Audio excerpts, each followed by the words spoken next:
If you don't believe that there is white privilege, please don't teach. If you don't believe that Black Lives Matter, please don't teach. If you don't believe in systemic racism and how it negatively impacts our students of color and don't want to help dismantle those systems, please don't teach. Here's something. If there is anything conservatives need to tackle in this nation, not just in North Carolina, but across this nation, we need to wrestle the education system away from these leftists who have turned it into their own personal playground and are using it for political means to vex the minds of our youth. We need to fight it on every front. Our office is currently fighting it from the social studies standards that they have politicized to the indoctrination that we see in our classroom across the state and nation every day. We are not going to lie down and take this anymore. Education is for education, not for indoctrination. We need to make that point clear as conservatives. We need to get involved with our school boards. We need to get involved with our city councils. We need to make sure that the school board meeting on Monday is as packed as the football stadium on Friday night. And if we do that, we can make some real changes in our communities. And that's where it starts. So I encourage you all, let's listen to these speeches, take notes if you have to, but when you go back to your communities, get involved in education. It touches every aspect of American life. Absolutely every aspect of American life. Again, my name is Mark Robinson. I'm Lieutenant Governor of North Carolina. I'm pleased to be here. Thank you all for being here. I'd like to now welcome to the stage Madison Cawthorn, 11.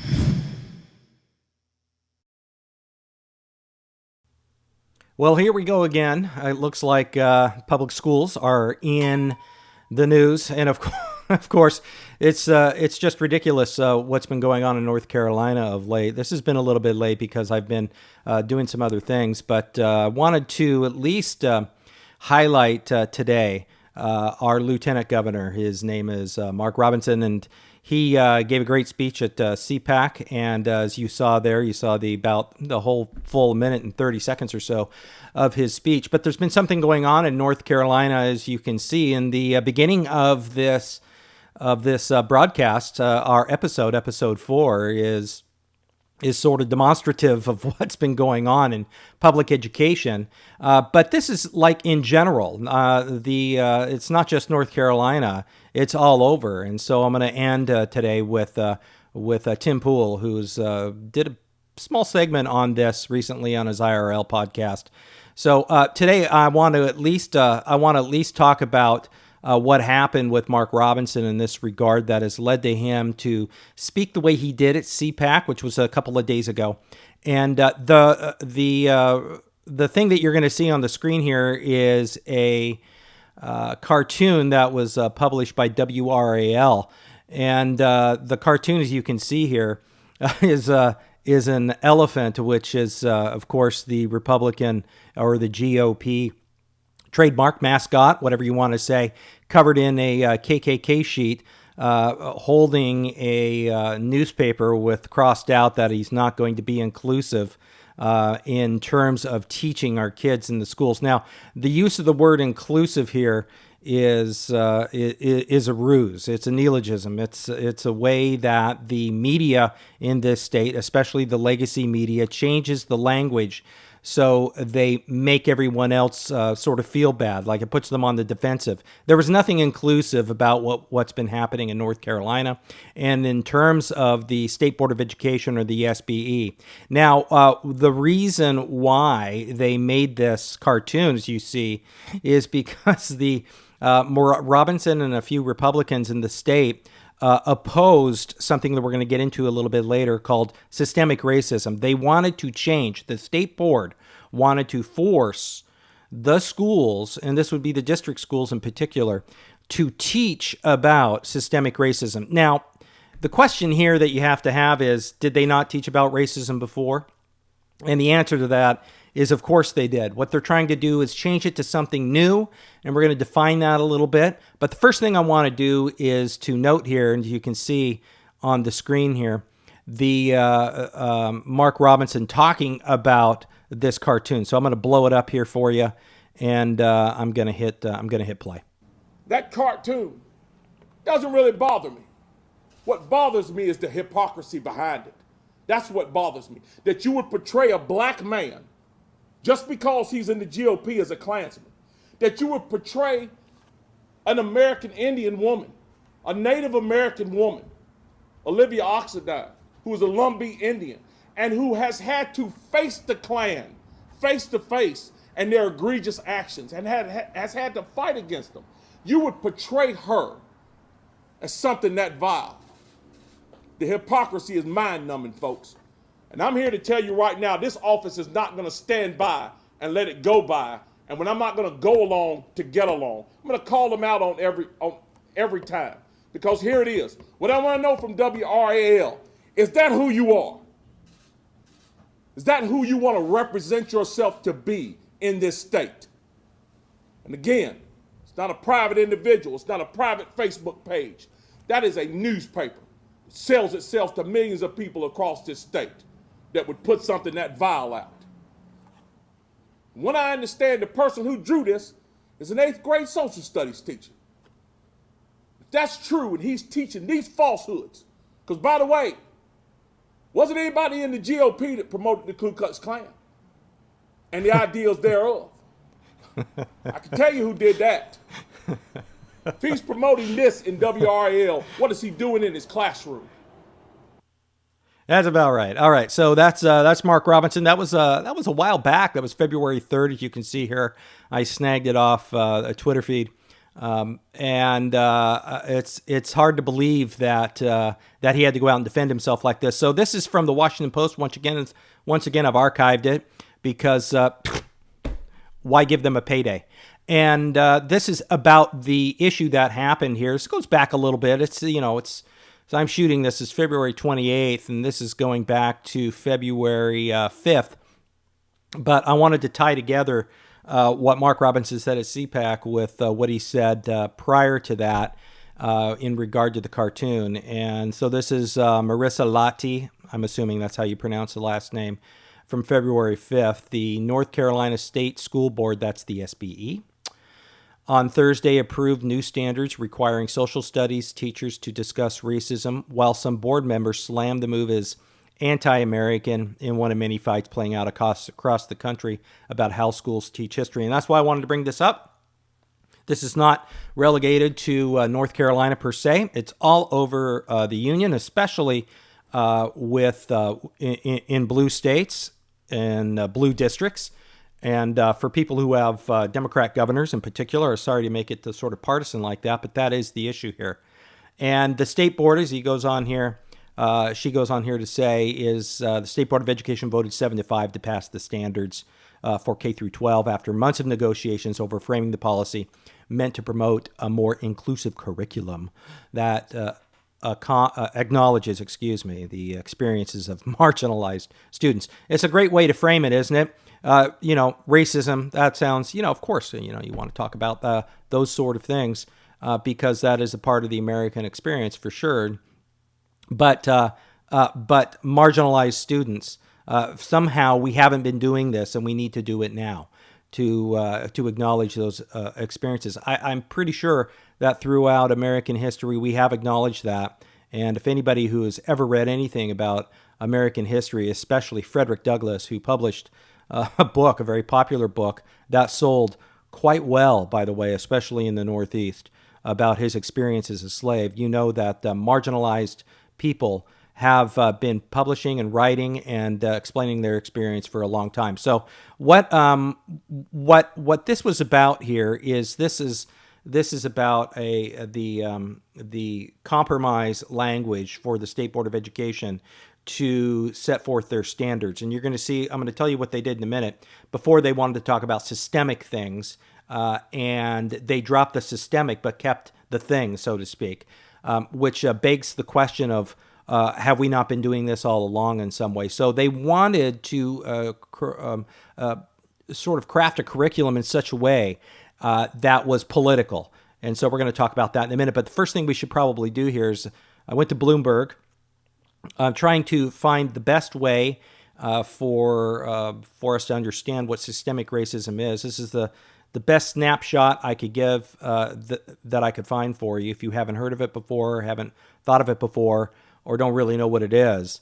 But the debate on systemic racism and why it matters, it refers to, if we look at what it is, refers to the ways policies, procedures, and institutions perpetuate disparities towards minorities, especially Black Americans. Now, if you notice something here, they are calling in the state of North Carolina a racist, a systemic racist, and even though he's a Black American. So that, for one thing, that should raise your hackles, because this is an ideology, not necessarily something based on, you might say, reality. Now, of course, they claim it is based on reality, but it's not. And as you can see here, the way they do their mental gymnastics, the authors define two types of racism. One is overt, and of course, the other one would be, as I'm going to shortchange it for you here, systemic. And in other words, you can't get over it. There's no way.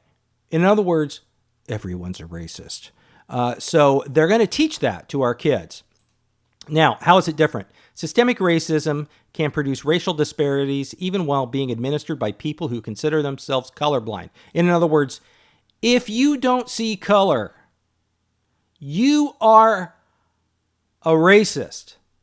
You understand? If you believe that our nation is colorblind, you're a racist. So in other words, what you have to do is see color. Okay? If you see color, then that's anti-racist. Now, I hate to tell you this, but that's the very definition of racism.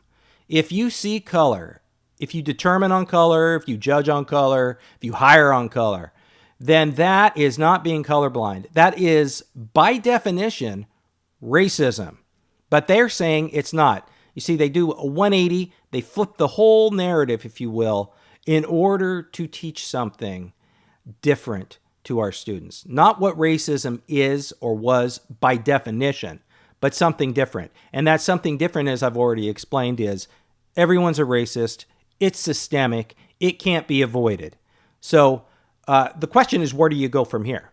And the question is, what exactly will be taught? Now, we'll probably get to that later on. I just wanted you to understand the issue, at least in this episode, of why it matters. Now, why does it exist? Slavery in America, a comprehensive system of racism that treated most Black Americans as property and governed much of the actions of the free and enslaved Black people alike. This is all certainly true. The question is, how has it continued? How has it continued? And why did it continue? After slavery ended, the southern states adopted what's called Jim Crow to enforce segregation. All true, all by one party, all in mostly one section of America. So how did it show up? In every aspect of life, everywhere. It's systemic. So systemic means everywhere. You can't escape it. It's almost like you're in the Matrix. You're in this computer program and you can't get out of it. You can't even bend the rules to get out of it. So we're all racist because we're in the system. And if you don't explicitly reject it, that is, by seeing color, then you are systemically racist. And the whole system encourages and fosters that kind of racism. So I want to go on here then. So what happened was, let me go forward here. 1, 2. Here it is.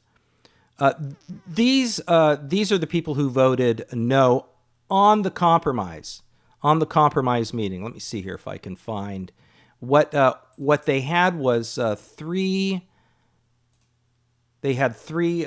sections of systemic racism.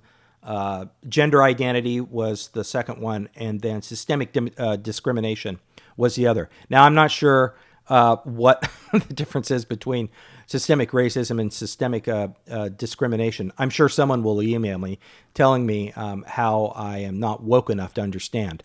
But here's the editorial. This is the 7th. This is after the standards were passed that I showed you in the vote. Olivia Oxendine, no. Chastain, no. Mark Robinson, no. Falwell, no. White, no. And the rest, except for one of these people, are Democrats. Every single one of them.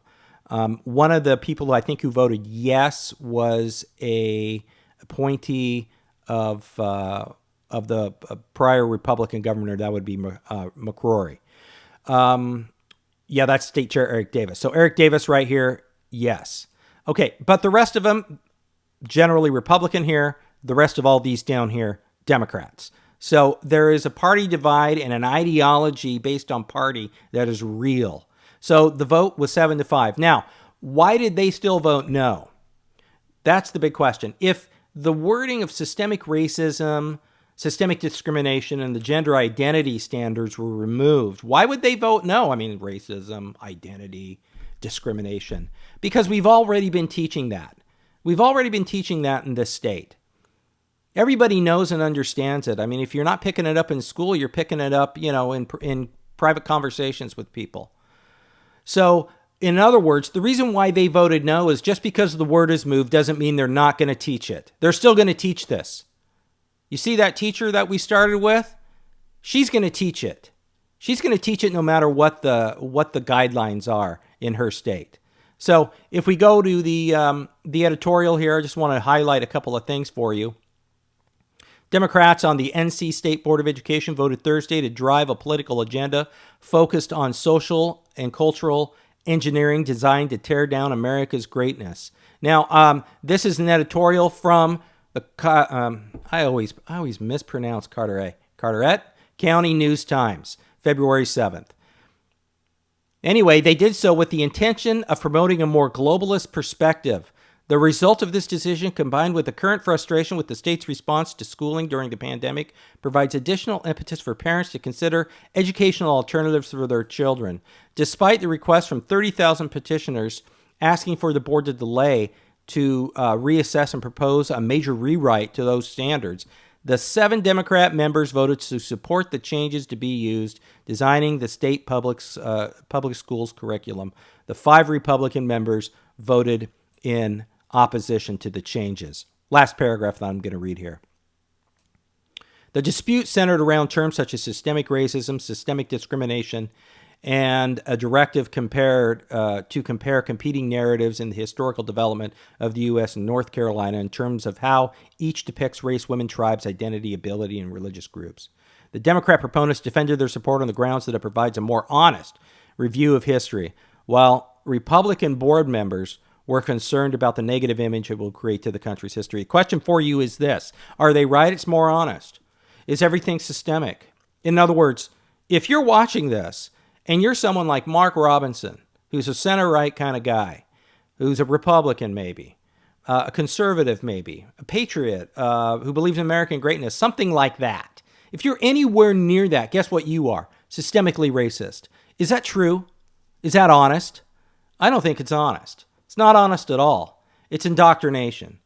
The Republican board member, Olivia Oxendine, who is an Indian, as is described here, and as Mark Robinson noted, acknowledged during a recent interview on talk station WTKF-WJNC that she supported disclosing the warts of our history, but she expressed the fear that the intense focus on just the country's failures will overwhelm the success that are unique to America. And don't we see that? We see that in our education system now. America bad, everything about it bad, everything about it systemic, even though the party that created this, let's just assume systemic racism exists. There's only one party who made it systemic. If you go to the, this was what I was looking for earlier. See, there's the gender identity. Systemic, and they changed it here, the proposed change. So the question is, really, is there much of a change? Board member Olivia Oxendine spoke after Robinson's comments, also expressing an issue with the tone of the standards. I take away the feeling of America as the oppressor, not a land of opportunity.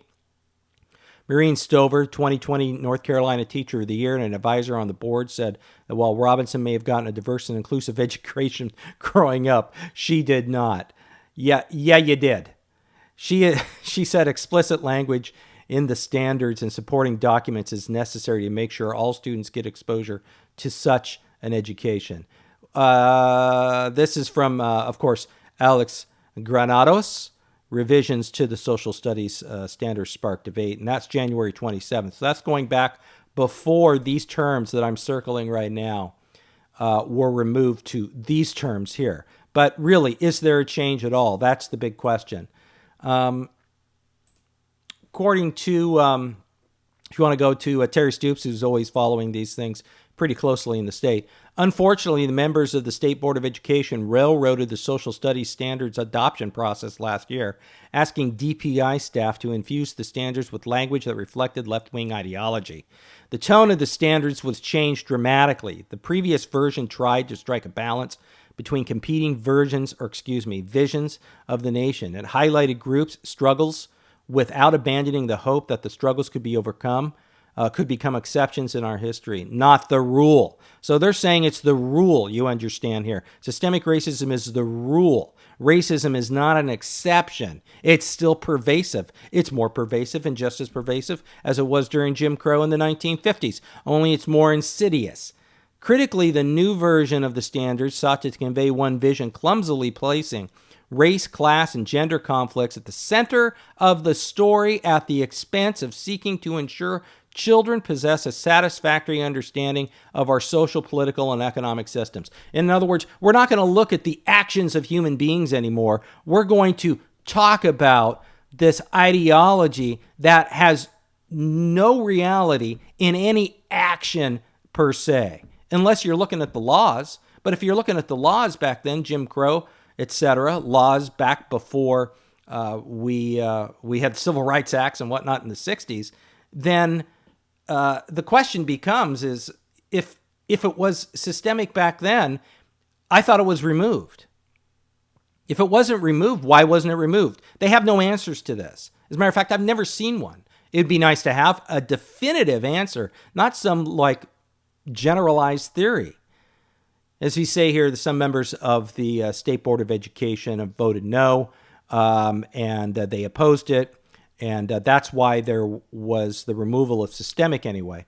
But Truitt supposed 3 revisions to the board. We'll talk more about Catherine Truitt later. She tried to cut a middle path. I'm not sure it actually works. So that's what's going on in the state. I want to end with a really brief moment here with Tim Pool.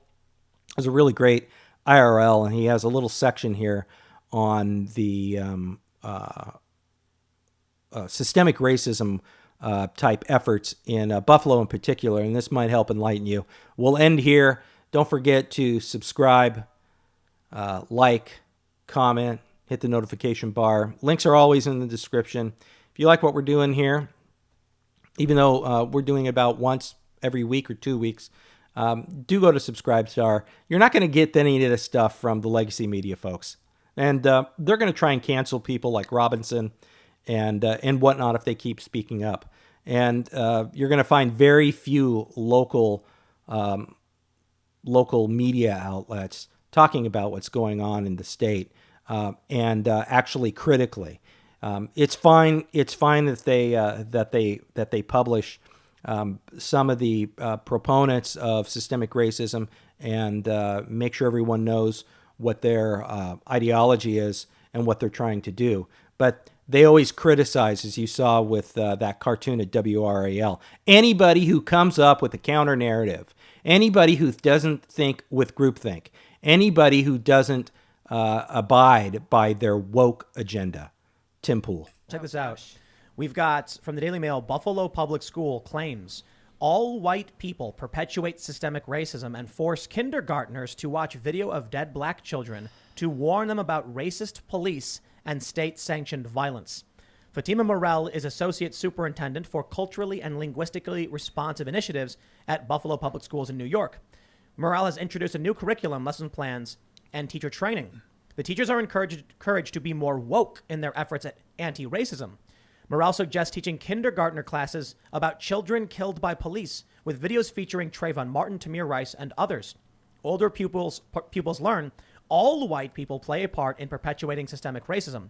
A whistleblower told City Journal about the new lesson plans. Morell is yet to comment on the controversial new teaching programs. I wonder if they have some photos. So there's one post where it says, I am Ayana, I was sleeping. I am Trayvon, I was walking. Anti-racism, a powerful collection of anti-racist policies that lead to racial equity and are substantiated by anti-racist ideas. They're indoctrinating kids. They're teaching kids this is illegal. The 1964 Civil Rights Act says you can't discriminate on the basis of race. These people, they're being referred to as neo-racist. I just consider them like Good old-fashioned racist. Yeah, it's good old-fashioned racist. It's the same thing. It didn't change. It's still racism. They're literally like, that race is bad. Okay, well, then you're racist. They're doing it in schools. Imagine the psychology of a small child hearing this and seeing just the traumatic imagery of death, and then that being pushed along with, of course, the big propaganda. We have to also understand they use a lot of graphic images to push this, because when you're emotionally shocked, when you're in a constant state of fear, you don't critically think. And for kids to see something traumatic and then be told, hey, if you're white, you're perpetrating systemic racism no matter who you are, what you do, because of the way you were born. That is just absolutely absurd, sickening, and crazy, and destroying the youth of this nation. So there's this image that... That's all we got for today. It's disgusting what they're doing to our kids. If you're in a district that is teaching this crap, get them out. We'll talk to you later. Hang loose.